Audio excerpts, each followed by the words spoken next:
Well, to the surprise of no one, another round of earnest high-level meetings in Europe achieved nothing except making the world more fretful about the ever-deepening financial crisis. For an update, I spoke to the chief economist at Tosca Fund Asset Management, Sav Savouri, in London. Sav, you've been saying that Greece won't leave the eurozone because the consequences would be too disastrous. But as each day passes, a Greek exit seems to get closer and closer.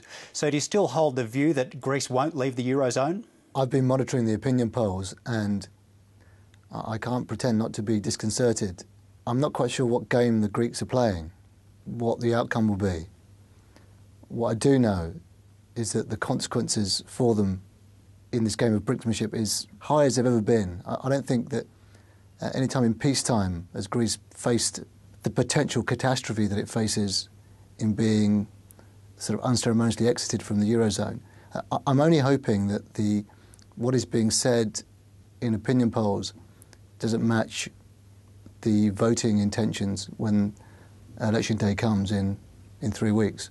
What would be the consequences for the rest of Europe if that happened? I've just flown into London from Cyprus. The Cypriot banking system is umbilically linked to the Greek banking system.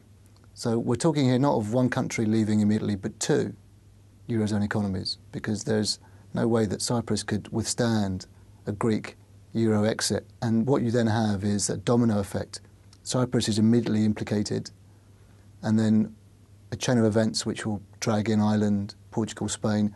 Maybe the Greeks know this. The Greeks have been made perfectly aware that they are the first domino.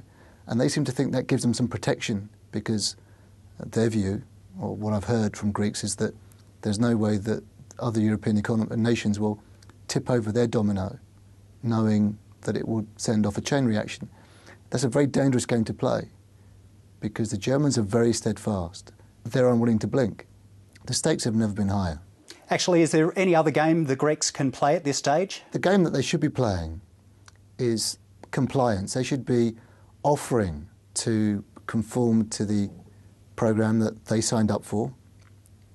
Let's not forget that the government at the time agreed, it's a quid pro quo, in return for the capital injection that was given. They made promises about public spending cuts and tax increases. Play along with those, knowing full well that with Hollande in the Élysée Palace, the French are putting pressure on the Germans to moderate the austerity stance and go for growth.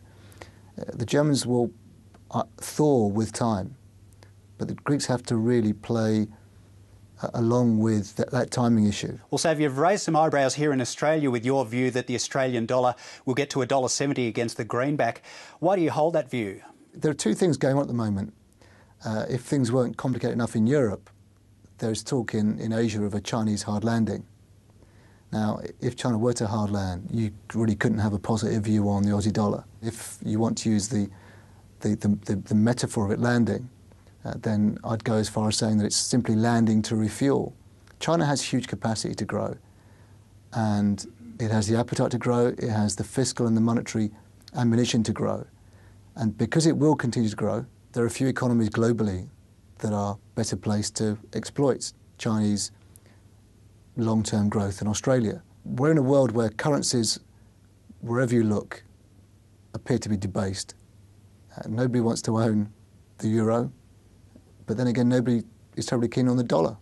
The dollar's moving up against the euro in fits and starts. For all the trouble that the euro is facing, it isn't amazing that the euro is so weak, but that it's so stubbornly strong. The yen has challenges. I think the Australian dollar in the next 3-4 years will begin to become one of the world's reserve currencies. It will grow its weighting dramatically. And I think along with the pound sterling, what you'll see is capital migrate not only out of dollars, but even out of euros into the AUD and to the pound sterling. I have no doubt that by 2014, the Aussie dollar will be closer to $2 against the US dollar than $1.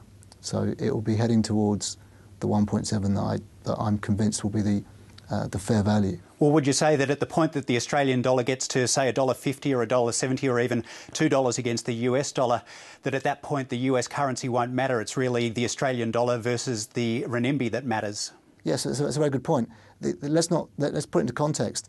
The appreciation of the Australian dollar will be part of a broader appreciation in new world currencies. You'll see currencies alongside the AUD strengthening against the US dollar. The outcome for Australia is that its competitiveness won't be that damaged. It sounds quite graphic when you say that it'll go from parity where it is today to 1.7. That's a sort of big 70% shift. But if neighbouring economies are also shifting their currencies higher against the US dollar, then the relative movement in the Australian dollar won't be as dramatic. And the arbiter of this is the important thing to note, and you hit upon it a moment ago. The arbiter of this will be Beijing, because Beijing is the marginal determinant of the US dollar at the moment.